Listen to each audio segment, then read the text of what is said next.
everyone. Welcome to the No More Late Fees podcast. I'm Jackie. And I'm Danielle. And welcome to our very first episode. We're just two best friends and ex-Blockbuster employees rewatching some of our favorite movies from the late 90s and early 2000s. I'm super excited to be doing this because it combines everything that we love, which is 90s and 2000s movies, especially teen movies, because those were our years. And I'm so happy that I can have my best friend and we can just talk shit about movies.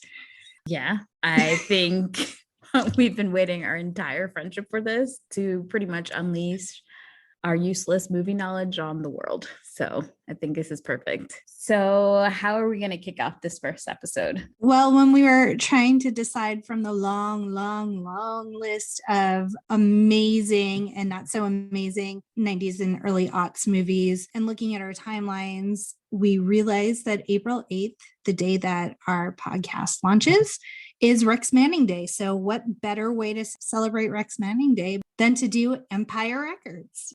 I think it wasn't really that hard when we found out it was that day. We're like, yes, we pretty much celebrate this on a normal basis. So why not? And an excuse to rewatch Empire Records. So yeah. You and I came up with I think a very unique yet cool, well, probably nerdy, but cool to us rating system. And of course, surprise, surprise, there's a Blockbuster theme. Before we get into any movie, we'll reveal the rating of our Y2K versions of ourselves and what they would give the movie. Then at the end, we'll see if our current selves agree with our initial rating. Our scale will consist of would buy it or would buy it again. Pretty much the best movies that we would play on constant repeat. 5-day rental. Would watch again. 2-day rental. Okay, but nothing to write home about. And same-day rental. Trash. Straight up trash. I can't wait to do same-day rental movies. Well, see, I think that's where it gets kind of messed up, because I think every other normal person's same-day rental rating would be our would buy it again, because yeah, we do love trash movies. So we really do. It's our favorite pastime is just watching really shitty movies and just loving the crap out of them. So okay, what did Y2K Jackie think of Empire Records? 1,000% would buy it. I bought it then. I bought it on DVD and I own it on iTunes. Yeah, that's not overkill at all. Honestly, I didn't even check before we did this if I had the DVD. I feel like in my gut that I do have it upstairs, but since I streamed it when we rewatched it, I don't know, but I do have it as a would buy it. I think we're on the same track. At least we agree on that. Right. Empire Records, for those of you who do not know, released in 1995, had a lot of up and coming actors and actresses, kind of put some people on the map. And essentially it's a day in the life of a record store that's financially struggling, and they're hosting this like washed up Sean Cassidy type character. That's a really good comparison, because he did give me Sean Cassidy vibes. Well, I mean, the family way was just a thinly veiled Partridge Family, was it not? So it was this douchey guy that comes into the store and old ladies are fawning all over him. That's what the movie is about. So let's jump into it, because I was super excited to rewatch it. And I mean, I relived my Empire Records fantasy. Yeah. I mean, when you talked about like had a lot of up and coming movie stars and actors and actresses or whatever, I mean, there was a lot of 90s I'm about to blow up the world kind of actors in there. I mean, Liv Tyler, of course. I think this is like one of her first movies. I think this was her first movie. She had only ever done the Crazy Aerosmith video prior to this with Alicia Silverstone, which I'm pretty sure, it was pre-Clueless. And I think they were shopping Empire Records around in a studio, whatever studio bought Clueless had just purchased it. So they weren't in the market for Empire Records. No, it was the other way around. The studio had just purchased Empire Records and passed on Clueless. I feel like that's a Julia Roberts quote right there. Big mistake. Huge. Even though I adore Empire Records, you got to go where the money and the popularity is. So yeah, the production company definitely lost out on that one. Apparently Tobey Maguire was supposed to be in this movie and they cut out all his scenes. He played Andre. Was one of the best decisions they ever made. I kind of agree. Yeah. I don't feel his vibe in that movie at all. No. So opening scene is kind of odd. Like he just the character Lucas had good intentions, but I mean, who takes $9,000 and blows it in Atlantic City? Right. So the movie starts off very Ferris Bueller, Zach Morris style, where he's kind of talking to the audience, crossing over that fourth wall kind of. They break the fourth wall constantly, and I live for that. Lucas is supposed to, I guess, it seems like it's his first time closing, which of course gave me so many PTSD memories of having to close at Blockbuster. I think I would like to just completely omit the entire beginning of the movie until when Ethan Embry comes onto the screen. Yes. Yeah, like it doesn't propel the story other than Lucas blew this money. Right. And so like it could have been Lucas like just tells them, hey, I tried to save Empire Records and I blew the $9,000 I was supposed to deposit. But really, Mark is the star of the show. I love him so much. And I know everyone's going to get tired of me just gushing about Ethan Embry / Randall. But have you noticed how they used him for awkward transitions in the movie? Like it would just be this random thing and like, oh shit, we have to get to this next scene and there's no like natural transition. So let's have Mark eat a pot brownie and dance with Guar, and then everyone will forget what happened in the last scene and be ready for the next scene. Like they used it every time there was that awkward transition, which I found fascinating and I love because more screen time for him. We definitely have to talk more about that concert because yeah, we'll get to it. That was insane. But I just want to know, okay, so Lucas seems responsible for a second. He is closing the store and then that random white lady shows up and was like, oh my God, my husband's a trucker, and like didn't do anything. I was just like, what's happening? Is this the beginning of a porn? Like this is super weird. I did not have that version.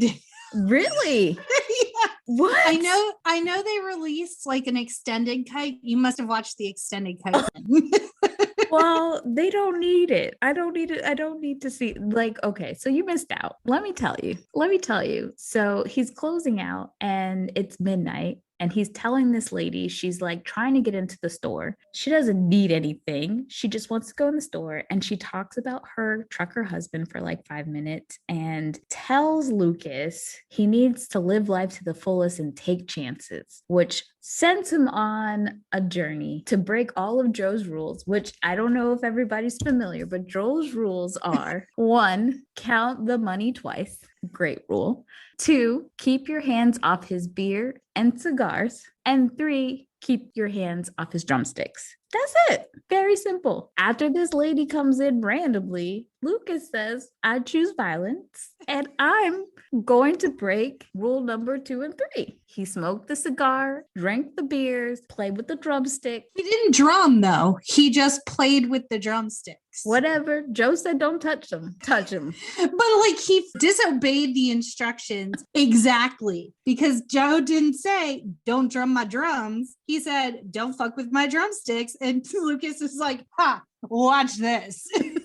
While smoking a cigar and drinking a beer. But he did count the money twice because he told the craps table crowd that. All right, we're going to move on. So Lucas took the record store's money. And then slowly but surely in the beginning, you start to meet each one of the record store employees. You get a little glimpse of each of their personalities. Obviously, Corey is in love with Rex Manning because she used to watch him on The Family Way. And then Renee Zellweger kind of seems like the more experienced no, you need to like just pretty much fuck him. And Corey is going to offer Rex Manning her virginity. And this dude straight up looks not even that like he could be her dad, but could almost be her grandpa, which I find bizarre. I mean, why are we going to say that about Max Caulfield? He ain't done nothing to nobody. I mean, but it was just the casting. I feel like they could have done someone a tad bit younger. I think that was the point, though. I think that was the point to give you the like, what is this girl thinking? And, you know, and let's put it in perspective that Liv Tyler was 17 years old when she filmed this movie. She hadn't even turned 18 yet. She had to have a chaperone with her as she filmed the movie because she was so young. This is true. And the rest of the cast were all in their early 20s. I also thought it was weird when I was doing research on the movie that one of the factoids that showed up on every site was that everybody loved Liv on the set. And I'm like, again, 17. And everybody is like 23, 24. Yeah, Ethan Embry was like, I had a crush on her that carried over into when we were shooting That Thing You Do. I'm like, boy, you held that torch for a long time. Yeah. So everyone starts to enter the store. I found it odd that AJ just came to hang out because he was just painting and doing his art in the back for the first half of the movie. First off, what store has like the space to just let someone set up an art studio? Okay. In the back of the of the store. I'm glad we're talking about that because there's so many things. First of all, you know, yes, AJ is just randomly there, but it seems like AJ was actually scheduled to work. Corey was not scheduled to work, and she came in for Max. What's his name? Rex Manning. I combined his name, make Max. So I don't know what business just lets all the employees work all at once. I mean, everybody. Because she was on a register almost immediately. Well, she had to be because they had the emergency when they found out, oh, by the way, all the money gone. But that doesn't increase the amount of people that are going to, like, you would have scheduled. First off, if a celebrity is coming into your store, you probably schedule everyone anyway. Okay. And not give the girl the day off. But you're right. She did have the day off because Joe was like, why the fuck you here? And she's like, it's Rex Manning Day. I don't know. Lust in her eyes. I don't think she was off. I think she wasn't scheduled till later that day. Okay. Yeah. So he was like, why are you here? And she's just, okay. First of all, we got very early red flags that Corey was fucking great. I mean, yeah, she made cupcakes. I made cupcakes. Hold on now. But she said she stayed up all night and made cupcakes. Or she did not say she stayed up all night. She said there are 24 usable hours in every day, which to me implies she stayed up all night making cupcakes. Well, we learn why she had so much time. One of the things that I did write down and I thought was weird, like, so Burko, does he live across the street? Like, so part of the routine, as you see a few of the groups of people who work there start coming into Empire, there's a dedicated scene for Corey and Gina to stop what they're doing and call out to Burko to wake him up. And he comes out of what I assume is a shed. What? Oh, so this, okay. He lives in a shed? Yes. So okay, everybody watch the extended version of this movie because there's a lot of gems. Apparently that thing had me baffled. Yeah, he straight walks out of this homeless shed next to the Empire. Well, maybe because Deb kicked him out, and so he had to just go sleep next to the Empire. We'll get to Deb in a second. Because I have questions about that too. So okay. Yeah, I definitely put Burko, where does he live? And I love that question. And then he disappears. We don't see him again till maybe like the second act of the movie. I did love the scene where they used M&Ms to pick, you know. Oh, it's music. So good. And I wish I wish we would have carried that over into Blockbuster life. Oh my God. Twinsies notes. We should have thought of M&Ms to pick our movies. If you didn't know, at Blockbuster, we could only play in the background the trailers, or we broke the rules and played G-rated Disney films. So it was supposed to be you played the monthly trailer that was provided to you. Once you listen to like Sugar Ray, I Want to Fly 50 times, you're like, fuck this shit, I have to play something else. We would play like Disney movies or G-rated movies because it was a lot more fun than listening to the trailer and advertisements. You know, maybe that's the why Blockbuster went under, is because all of its employees didn't advertise for it in the store and we just watched shit instead. Okay, so tell me if this is extended or not. Okay. Does Corey's little sister come running in with? No. Okay.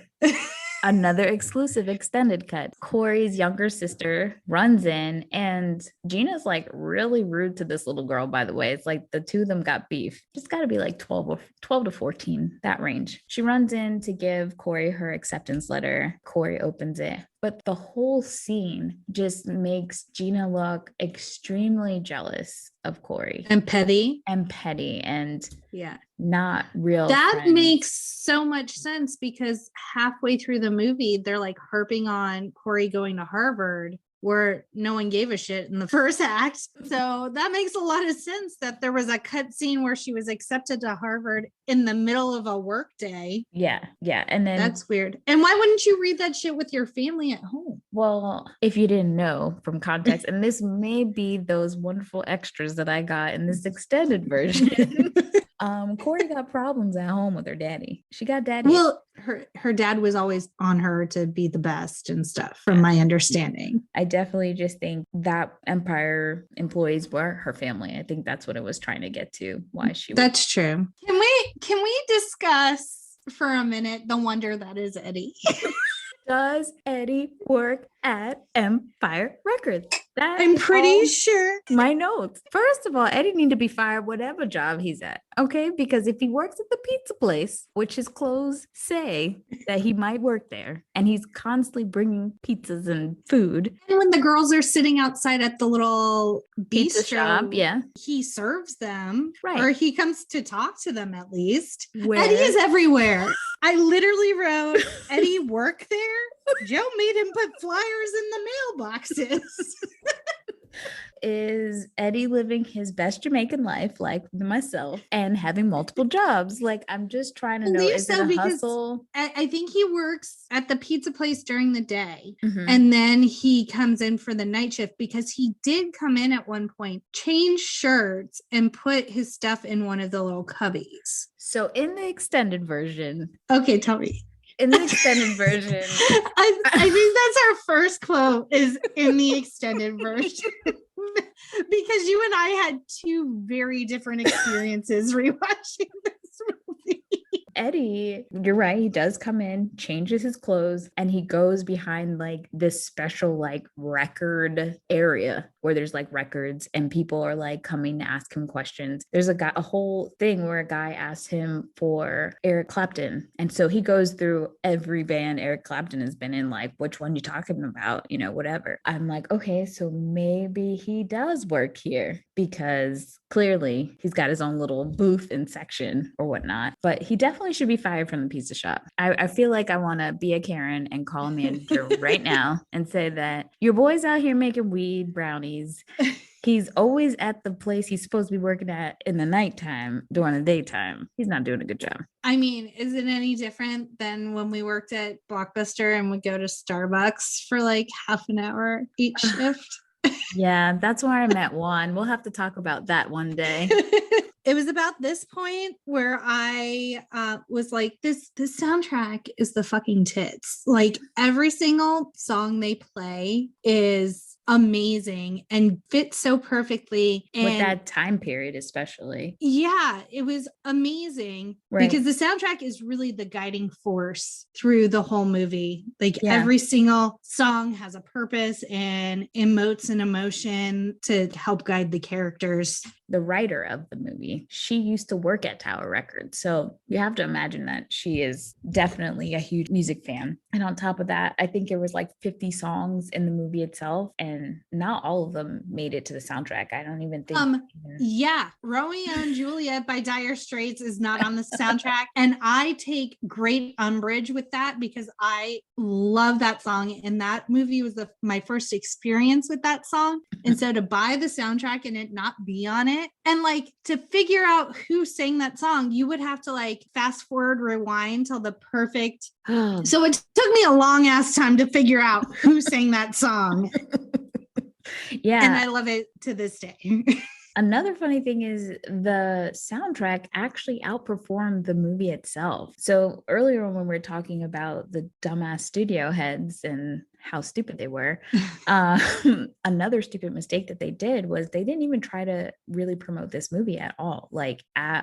They were just like, fuck it. So yeah, there was a lot of bangers on the soundtrack and a lot of hit on the music charts, but the movie itself just like completely crashed and burned. They didn't even show it at a lot of theaters, but yeah, it was like released at less than 1,000 theaters nationwide or something like that. It really had, it was really, really one of those movies that once it came to home video, cult classic status for sure. Yeah, 1,000%, which is how I saw it. I did not see it in the theater, but as soon as I was able to rent it and I purchased the soundtrack, and it's been in my life ever since. I've been quoting it since 95.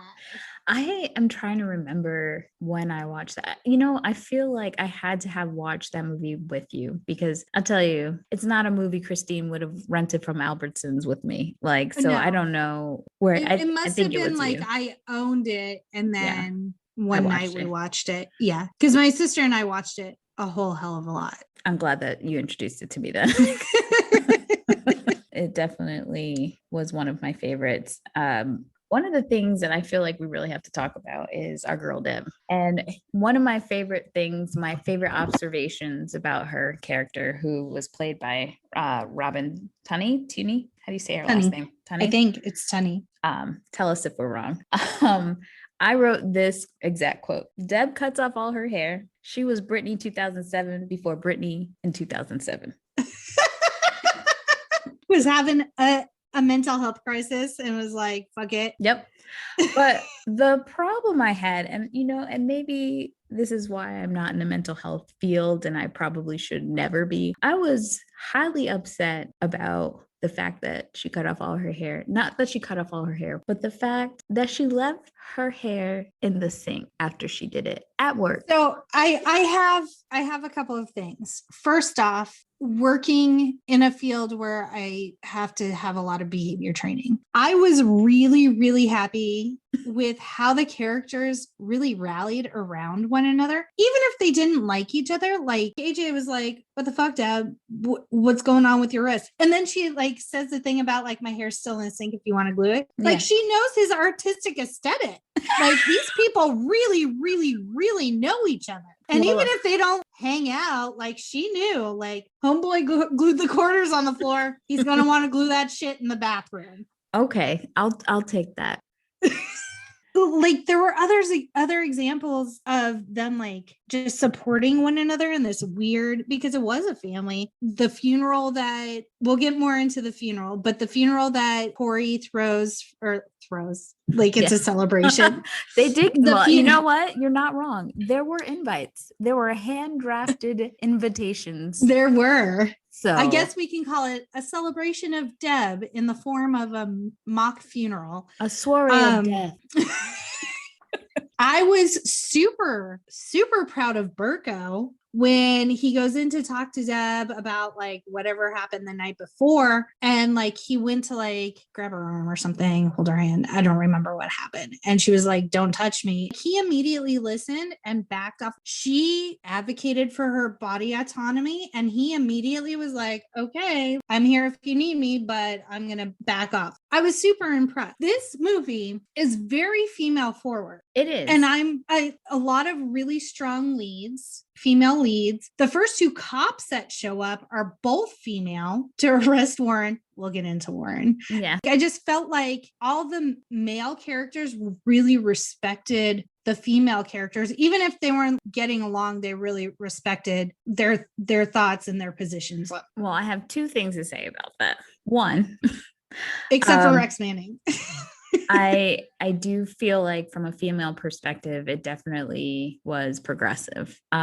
When the character of Gina is, shows off a little bit of her promiscuity, the only person who's really angry about it is obviously her BFF, and reasons that we'll get into, but everybody else is just kind of like whatever, and no one really judges her. It doesn't feel like there's judgment about it, which I thought was great. Or now she's over sexualized where they're going to be like, oh, Gina's easy. Let me try and tap that. Yeah, nobody was doing that. I do feel like, though, on the flip side, I know that the director and the writers had like issues from the studio wanting to insert a different kind of viewpoint, over sexualizing certain things. And like even Robin Tunney cutting off all her hair was from the response that the studio was giving the director, that they felt like she was too pretty for the role, not edgy enough, which, by the way, another fun fact, Angelina Jolie almost played Deb, but I think her personality was just way too big for this kind of like ensemble piece that they were trying to put together. Yeah, everyone had to have a very neutral ground. No one could stand out more than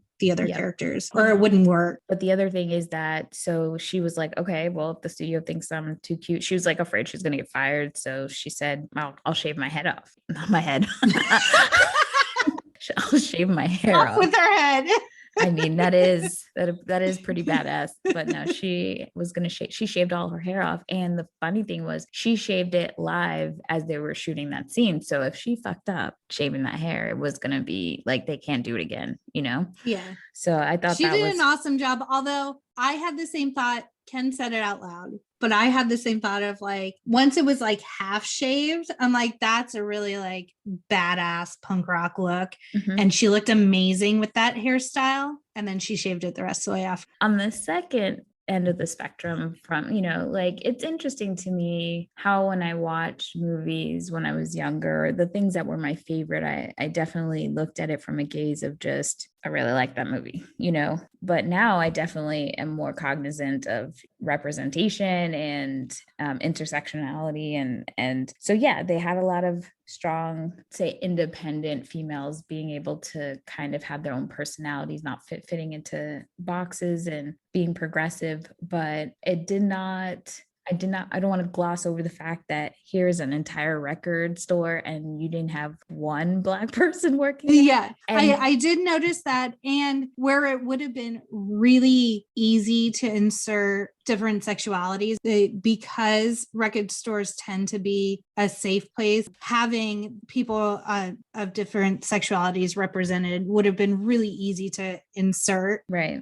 And I didn't. So yes, I did notice there was one Black cop. There were, yes. So that was the other issue that I had. So I thought to myself, because at one point, because I'm not quite sure where it was supposed to take place, but when Rex Manning comes to the store, his manager, Jane, says to, or whoever, his handler, Jane, says to him, well, he's like, I don't want to be here. I hate it here. And she's like, well, Middle America buys your records. So I'm like, okay, maybe it's in very, very white Middle America. But they were in New Jersey. They were in Jersey because he went to Atlantic City. Well, he had to be close enough to Jersey. So I'm we'll pretty say that. Sure. Okay. So it could have been Pennsylvania. It could have been, I don't know, but yeah, it's probably Jersey. Let's go into Warren, because that's the next thing on my list. And I just wrote fucking Warren.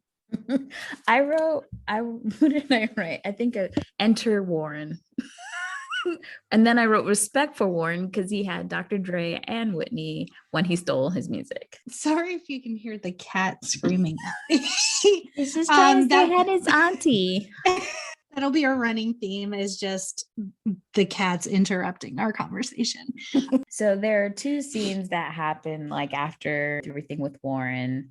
We go through us meeting Rex Manning. I wrote, what is that, velvet?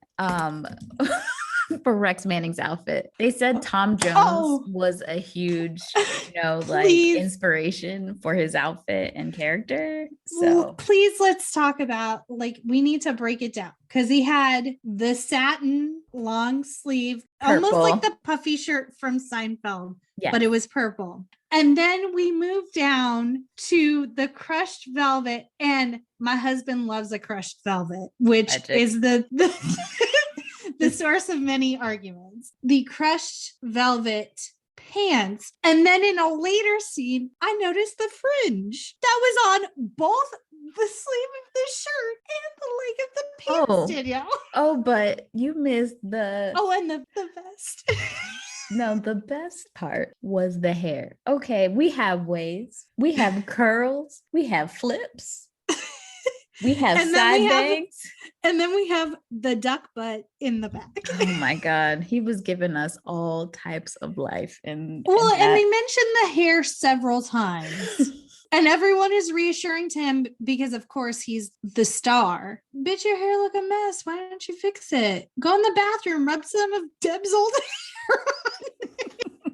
Do something with it. Let's talk about Rex Manning Day. Okay, so that is a huge theme throughout the whole movie, this Rex Manning Day. So we've talked quite a bit about Rex Manning, but it was revealed, I think like 2015 by Ethan Embry, that there is like an actual meaning behind Rex Manning Day. So April 8th is actually in honor of Kurt Cobain, because that is the day that they found his body. It's kind of just like this inside thing that everybody in the movie knew, that Rex Manning Day was on April 8th, and that's what the whole meaning behind it. And they never even mention anything about it. And even some really big nerds figured it out before like it was revealed.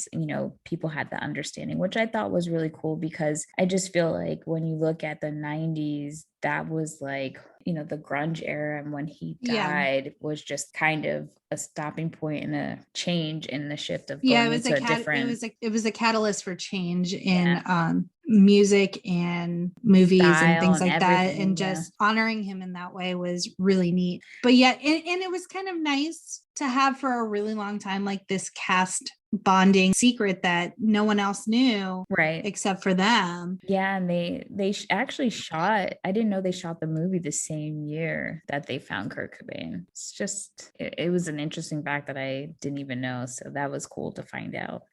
Okay, so one of my most favorite scenes is when Joe just locks himself in his office. I got it in my notes. I literally just wrote Joe drumming scene with 3 hearts, because it is the best. And then that goes into this odd dancing montage, which I also really, really love. But like, I don't know. It makes me so happy every time I see it. Joe's little drumming scene. We had 2 very different experiences. I'm not surprised. I wrote, Joe is in crisis and has time to flirt with Jane and play the drums. Random. Okay, can we also just jump back when we're talking about hairstyles? Jane in that horrible peroxide orange pussycat wig. Debbie Mazar is amazing. She is. And they did her dirty. So dirty. She is, out of the entire cast, she has aged the best. She looks beautiful. I watch her on Younger. If you haven't watched that show, you should. It's really good. Yeah, I was just like, this is just trash. This is tragic. Yeah, it's like they knew the hair was bad because they always had her in an awful hat as well. I'm like, why? What? Just re-dye it. Do something. Give her a wig. Like, I just don't understand. Debbie Mazar in her natural brunette with the laser ice blue eyes. She looks stunning. And I don't know if they were like trying to pretty her down because they wanted Liv and Renee to be the focus. I don't know what was happening there. It was bad. the other question I had is AJ just paints a lot in the back, and then randomly Joe tells him, go fix the sign. So is he a registered electrician as well as an artiste and working at the record store? I think everybody who works at Empire is just multi-talented. I wrote in my notes, this a quote, they were a crafty bunch. We're a crafty bunch. I agree. They were a crafty bunch. They all had their own talents. Apparently Deb's doing the taxes in one of the record booths. Right. And did she pull a whole computer in there? Because I know they didn't have laptops in yet. She had a full keyboard. So I got questions. And can Deb do my taxes? Right. Absolutely. Who else made who made the buttons? Deb made buttons. Deb. Mark sucks. My favorite, one of my favorite lines where he just giggles and says, Mark sucks, and holds up the button. Gets me every time. Can we talk about the funeral? So okay, let's hold on. Let me get to my no, because the funeral's later. All right, fine. Sorry, everybody. Jackie took way more notes than me. And we're not at the funeral yet. How do you have less notes than me and watch the extended edition?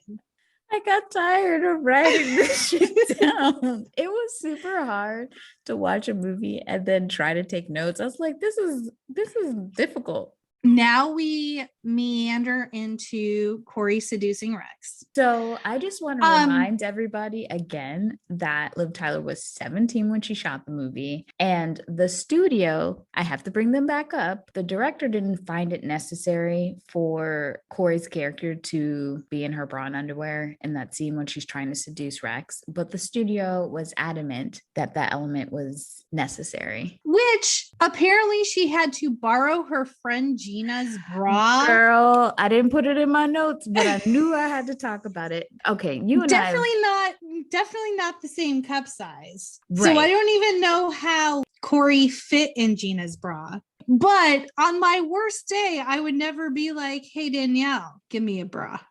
First and foremost, let's not even pretend that your boobs would be swimming in these cups. Okay. So there would be a lot of stuffing going on. The problem, and I am not tiny up top, but there is a very vast difference between your cup size and my cup size. Yeah, I just, the thing that was weird to me was like, why are we sharing bras? Especially if you plan on just getting naked anyway. It was so convoluted because like the studio could have just made us think that Corey was wearing a bra all day. Why did we have to borrow Gina's bra? And then the bra and the panty did not match. And those panties, she looked like a child. I felt pedophilia themes. Oh my gosh. Those were children's panties. Yeah, because they had the weird, they were all white. Bow and, they weren't granny, but they had the ruffles on the front to accentuate the crotch area. It was the most bizarre. Like, I love that outfit. It's such an iconic outfit, but the undergarments just baffled my mind. Yeah, the scene was unnecessary, and again, Liv Tyler was 17, and it wasn't like she was doing this with, you know, AJ or one of her contemporaries, even though I still say that they were older than her in real life. Yeah, no, she's doing it with, as you put it, the grandpa. It's just, I mean, and then call a spade, Danielle. But the other problem, not even a problem, but just an observation that I thought was super weird. So he protests, and you can feel like, I don't even know if it was the actor who just felt really uncomfortable or that was how he was playing it, but I feel like the character itself would have been just down for it. Yes. There would have been no protest, especially after like he like finally concedes and is like rock and roll. I'm like, he would have done that shit right away. And I feel like maybe that was the director's attempt to try to, because like I think he didn't feel comfortable with how things went. But also, no, this dude did not pull out ranch dressing and said, I hope you like ranch. What kind of section is he into? What? Is that the extended cutting? 'Twas. Because what I saw was rock and roll. He pulls his dick out and she panics and runs out of the room. Oh, let me give you another extended cut. He looks at her protest. Then when he finally caves, he unzips his pants and he has ranch dressing from that little like meal she provided him with the salad. And he pulls the ranch dressing and he says, "Rock and roll. I hope you like ranch." And he looks like he's getting ready to pour the ranch on his junk. What the fuck? I mean, no. Yeah. Oh my God, Danielle. Yo, you don't know what you're missing out on this damn extended cut. And I love how I don't know which parts. The ranch dressing. Yeah. Oh my God. Yeah.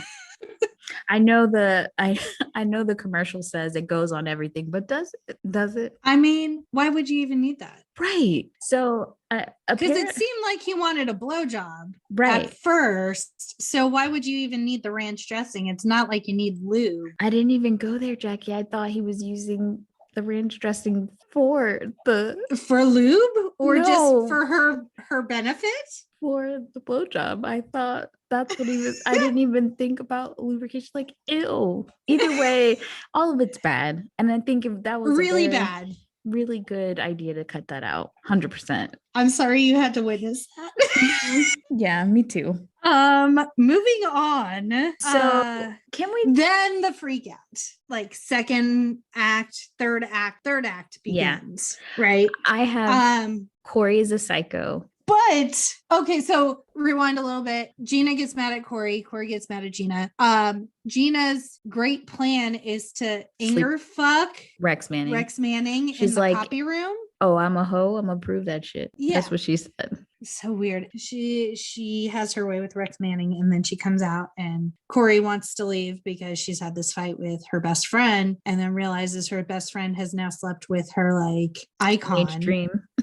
And so then they get into this knockdown, drag out, screaming at each other fight, there was no physical altercation except for. No, I was just going to say there's no fighting like fighting with your best friend because that bitch knows everything and knows all the pain points. Yeah, like she can press your buttons like no others. But the velocity at which she threw those pills at Corey, I was like, God damn. I was like, bitch, you got pharmacy money for this shit? You better pick up every one of those pills. Shit. And there were a shit ton of pills all over the floor. I'm like, how many takes did they do where they just didn't clean them up? Because Corey was picking up quite a few pills and that box wasn't that big. And but I was like, the veracity at which Gina was hurling those pills at Corey was unsettling. Yeah, their friendship was toxic. I'm just going to say it. Corey is a psycho. I mean, we got a few glimpses of it. I think the real, like, full-on glimpse was when she went to ask Joe to bring Rex his lunch earlier. Oh, my gosh. And she just screamed at him. Yeah. And I love how Joe just kind of rolls with it. He knows all of these people's personalities and disorders, and he's just like, all right, sure. Bring Rex's lunch. Don't forget the ranch. And I do like that he checks on Deb and he does. And he even like does that thing where he's like, you're doing a good job. Like he just wants to let her know that he sees her. Yeah. Which was really nice. Doing the taxes in the booth. Is it even tax? I guess it's April 8th. Their taxes were due. Yes. Deb was really supportive after Corey had her like full-blown meltdown. I think it was for her. It was refreshing to see that she was a real person and not like perfect robot. Yeah. I think it made her feel better that, she had all these feelings and all these things that were making her sad and stressed. And I think she was projecting that judgment she felt on herself and feeling that that's how other people felt about her, and that's why you shouldn't be mean to people. You don't know what they're going through behind closed doors. Everyone has a story. I do want to note after Deb is like talking to Corey after helping her like splash water on her face and stuff while Deb's on the toilet. She did not wash her hands before leaving the restroom. All right. I'm glad you brought this up. And I don't know if it would have been as big of a deal pre-COVID, but as I watched that movie, I counted how many times people licked things. Gina, especially. Oh, that was gross. Licking the record? Like, who does that? She not only licked the record, when they got the jar of money, and maybe that wasn't Gina, that was Mark. They all kissed the jar of money, and Mark licked the side of the money jar. There's so many germs. Yeah. If they knew then what we know now. They did know. That's the thing. They did know. Germs were still there then. So what is that? So then Warren comes back. I don't know how he was released so soon after shoplifting. First of all, Warren comes back twice. He gets out of his jail. Yeah. So this is like he's taken away and he comes back, apparently booked and released for shoplifting with a fucking revolver and starts wildly pointing and shooting. And the people from the back come running out front. And the way they did it, like they were so excited and having fun. Like everybody was about, oh, I'm okay with getting shot today. 100%. Like it was, I was like, y'all didn't have active shooter training, and it shows because there was a perfectly fine exit door. Y'all were standing right next to. They didn't try to get everyone out to safety. They ran towards the psycho with the huge ass gun. And the thing that Warren was, it was very nerve-wracking because the way he was like flinging the gun for an accident, a definite accident shooting. And then of course, who comes straight towards the gun right in her face. But yeah, badass baller. That's not badass. The moment she did that, okay, so first of all, we know that she tried to kill herself with a pink lady Bic, which I do give them credit for showing that the scars were in the right direction when trying to commit suicide. So many times they show that wrong. Not that maybe that's not a good thing, but it was realistic in that sense. Yeah. I always thought that it was like Deb's cry for help because I feel like she knew if she really wanted to kill herself, she knew which way the blade needed to go. But she did go the right way. No, she went this way. I thought I saw this. Maybe it was in an extended cut, and then they said this shit's too real, and they took it out because I thought I saw a few in the other. Because direction. I read in, was it The Craft? She did it the right way. Oh, okay.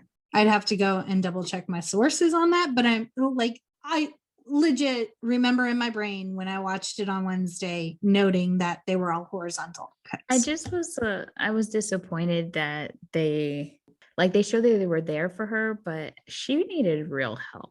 I don't think there was enough of a, like, yes, it's a cry for help, but someone actually tried to take their life, going to work the next day and everybody acting like we're going to do a fake funeral. Just felt like that kind of gave the wrong, message. Yeah. With that situation. Oh, well, let's talk about the funeral now. What were your thoughts? I think it was nice that, like you said, their family, despite everything, they all care about each other, even though they're different. So I thought it was a great opportunity for everyone to kind of say nice things about Deb. And I would have liked that more if they had at least gone a full round of everyone really saying how much they cared about her. But I think them just showing up, I think, was enough for Deb to know that like these people actually care about me, because no one's going to show up for a janky fake funeral unless you really cared about that person's well-being. They don't have any work to do. So I don't know if it was a problem. But I thought it was crazy that Corey created the thing, and then she spent the whole time talking about how upset she and her best friend weren't talking. I was like, so you finally get this girl to like you, which is Deb. Yeah. And you guys connect and you try to do this nice thing for her, and you haven't said one nice thing about her, but instead you're talking about your best friend. This is true. So I didn't like that. That's why I was like, if they did a full round, or at least 2 or 3 people really saying how they felt about her before going into like this very selfish, I mean, it's my best friend, kind of situation. I would have appreciated that more. But I did write in my notes. So they just had candles and weird stuff at the store for a funeral. Well, don't forget the cross with the moss on it. Oh, man. Yeah. Well, I mean, AJ had his shit there, so they were covered. Maybe that was the whole catalyst for AJ being an artist, was so that when they did the faux funeral, they could be like, oh, just AJ has weird shit all the time. Well, that was the other thing. He too didn't say anything nice about Deb. He started crying like a little bitch for a second about, I want to go to art school, but I don't know. And then he's like, oh, I'll go check the register. I was like, wait a minute. I feel like AJ and Corey were Seth and Yep. Summer before Seth and Summer.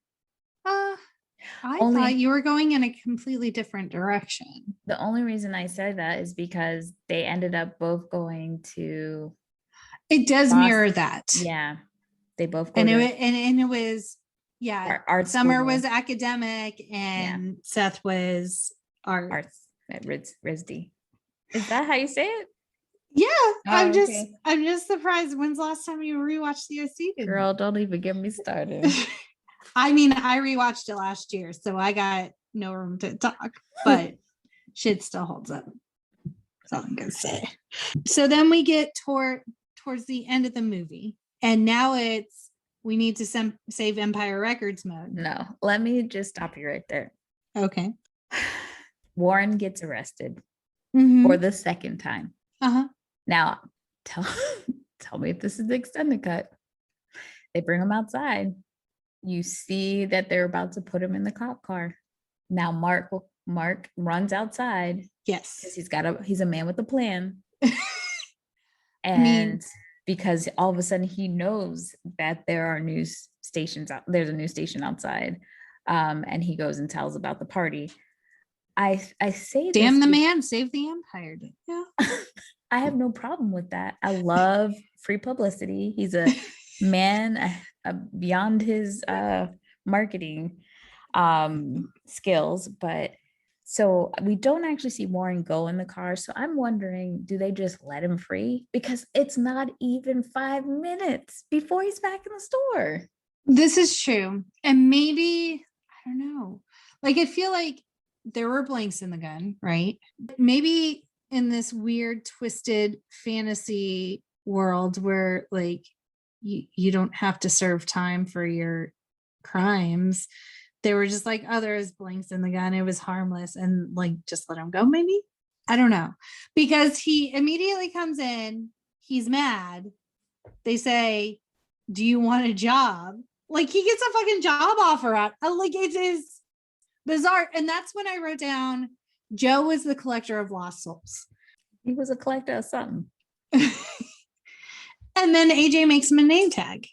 That was right before the cops took him, because he's like, hold on to it and I'll be back.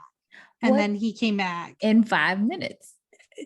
So he said, hold my beer. Mark creates this brilliant plan, raise money for Empire Records. I don't even know if he had a brilliant plan. He didn't say raise money. He said, we're going to have a party. That's all. This is 100%. And he says it's free. Yeah. So that wasn't his plan. He just wanted a party. So then they start setting up for a band to play on the roof. And then it was Marco's band. Burko's band. Yes, that's what I meant. AJ starts putting out, apparently all those giant paintings were AJ's paintings that were hung up all over. From his studio. From his studio in the back. And so he starts just selling all of his paintings, which like, you do you, like you made them. I would have sold them for more than $80, but that's just me. Sometimes people don't know their worth. It's so sad. And then Danielle. Gina suddenly confesses that she wants to sing and they're going to give her an opportunity to sing. Why did they not get an actress that could sing? Oh no, we're not doing this. We're not doing Hold on. No. Just listen. At this time, Renee, not a great singer. She has had lessons and gotten better, i.e. Chicago. fine. But okay, so lessons can only take you so far. There has to be raw talent. And that song wasn't like some Queen masterpiece or anything like that. We don't know what direction Renee got. I'm just saying, let's keep Renee's name out of our mouths about her singing. Okay, that's fine. What about the dancing? You know, I can go in on that all day. All day. That spastic, I don't know if she's having a seizure. Is she having a diabetic sugar rush as she sings about it? There's lots of convulsions, head bobbling, lots of arm flailing. There's this thing she does with her fist where it's not quite clenched. Yes. But it's shaking violently. Yes. As if she was holding a soda and shaking it up. It's as if she was having a diabetic episode. And the song was a real life biography. And then she shakes it out. Like her hands loosen and she's got to shake it up. I feel like she could have been given more direction as to how to dance or maybe not dance, because this wasn't a super dancey song. I get she was excited, but do some like kicks or like stomping. Let's leave the hands and the head out of it. I'm gonna say what we're all thinking. I mean, I have no room to talk because I cannot dance, nor can I carry a tune, but I know where my strengths lie. She was no Julia Stiles dancing on top of a table. Oh God, Danielle. Oh, I thought you were gonna go to Save the Last Dance. No, we're not there yet. Was that? Yeah, that is Save the. No, I meant Biggie in the background, Julia Stiles on the table, giving it her life. I was like, okay. I remember that movie. I do. I'm like, she feeling it. But definitely not the dance move she was bringing to Save the Last Dance. Some executives saw that and said, yes, let's put her in there. But we're not going to go there today. Okay, yes. Yeah. So wrapping up, I feel like, number one, how many takes were ruined by wardrobe malfunctions? You mean? Because there were a lot of fucking short skirts. And I'm assuming no bras. How many times did like asses hang out or panties were shown, or like it brought a whole new level of difficulty to shooting the movie, I feel. I think it makes it easier when you don't really have much of an ass. Oh, well, that's fair. Because when Renee was up on the awning and she was on the roof and trying to pull, like she's doing manual labor trying to pull these drum sets up, and I'm just like, so we're supposed to believe that nothing is showing from this short ass skirt, but even in that skirt, nothing. And I don't think they edited it. I just think there was no ass at all to fall out. This is true. I really, really love this movie, even though it's bizarre and parts of it make no sense at all.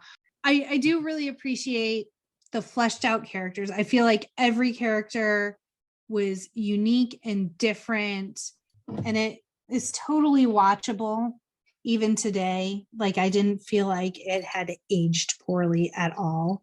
Yeah, I definitely didn't have a cringe feeling about it, and I think that it held up pretty well. The problem with this movie, like the nostalgia basis, it definitely was one of the movies that I liked, but it wasn't one of the movies I watched so much that. Which for me, it was like I don't know what to watch. Oh, let's put Empire Records in.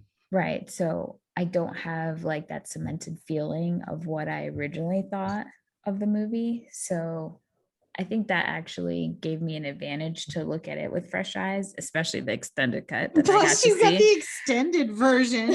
But I thought it was good. I thought that it was what it was. And it very much gave me that feeling of nostalgia in the sense of it's been so long since we were teenagers getting to work in an environment with other teenagers and just having all those different personalities and being able to have fun at work. Well, I mean, how do you think we did our first episode? It's in the bag. We're done. I mean, yeah, I think there's a lot to go through because we went for a really long time. We did not hit our projected time at all. There's a lot of filler we can cut. Yeah, I think once we get into the groove, it'll be a lot more fun. Excited to do more of the movies. I'm excited. Oh boy. Yeah. I mean, I say if you want to do something, the hardest part is just doing something, you know? So here we are. Sorry if we totally bored you with our conversation about Empire Records. Hopefully you took something away from it.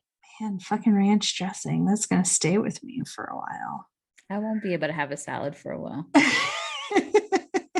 100%. I did have a surprise for you because I told you I was going to go. I have saved every movie ticket I've ever gone to the movies to see. So because I did not see Empire Records in the theater, I did find me hide. It's so faded, you probably can't even see it anyway, but I'm going to hide it. I found our first movie we saw together. What movie is it? Well, I figured that could maybe be a challenge for our listeners. Yes, everybody, please guess, because I don't even remember what movie it was. So I will say it is from spring of 1998. The movie was released either March, April, May, mid-June of 1998. And let's see what your guesses are. The first movie Danielle and I ever saw in the theater. Can I get another clue? Can you say what the genre might have been? That makes it too easy, Danielle. Damn. Okay. All right. Well, I will be guessing with everybody else. We have to rate the movie. Oh, well, I think we both know what our rating is. 1000% would buy it again, did buy again. If I ever lost my iTunes, I would be purchasing it from any other streaming service. Probably the extended edition, because I feel like there was shit I missed out on. I may be buying the extended edition tonight just to watch it. You missed out, man. You missed out. Well, thanks everybody for joining us. I hope you had fun because we definitely did. Continue to check in on us. We're going to have more podcasts with fun and quirky 90s, late 90s, 2000 movies. And check us out on social. We have a Twitter account, Instagram, TikTok, and it's No More Late Fees, and Facebook. And share this with a friend if you want to have them dive into some nostalgia with us. That would be great. And thank you for listening to the No More Late Fees podcast.